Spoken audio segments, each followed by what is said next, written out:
ಅವ್ರು ನನ್ಗಿನ್ನ ಒಂದು 20 ಅಡಿ ದೂರದಲ್ಲಿ ನಿಂತಿದ್ದಾರೆ. ಮೇಕಪ್ ಮ್ಯಾನ್ ಮಾತಾಡ್ತಾ ಇದ್ದಾರೆ.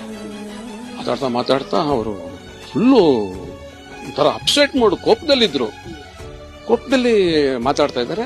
ಒಂದೆರಡು ಕಡೆ ನನ್ನ ಕಡೆ ತಿರುಗಿದ್ರು. ನನಗೆ ಏನ್ ಮಾತಾಡ್ತಾ ಇದ್ದಾರೆ ಅವ್ರು ಏನಂತ ಗೊತ್ತಿಲ್ಲ. ನಾನು ಸುಮ್ಮನೆ ನೋಡ್ತಾನೆ ಇದ್ದೀನಿ. ಆಮೇಲೆ ನನಗೆ ಗೊತ್ತಾಯ್ತು ಆ ಮ್ಯಾಟ್ರು ಬಂದು ಯಾರ್ದು ಅಲ್ಲ, ನನ್ನ ಬಗ್ಗೆನೇ ಮಾತಾಡ್ತಾ ಇರೋದು.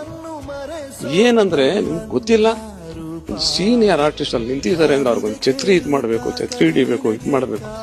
ಏನ್ ಅನ್ಕೊಂಡಿದ್ದೀರಾ ನೀವು? ಹಂಗೆ ಹಿಂಗೆ ನಾನು ಇಲ್ಲಿ ಅದು ಇಲ್ಲ ಅಣ್ಣ, ಗೊತ್ತಾಗ್ಬೇಕಣ್ಣ ಅವ್ರಿಗೆಲ್ಲ. ಸರ್ ನನಗೆ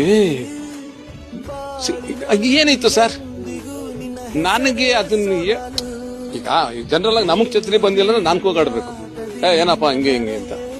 ಅವ್ರಿಗೆ ಅದು ಪೇನ್ ಆಗ್ತಾ ಇದೆ.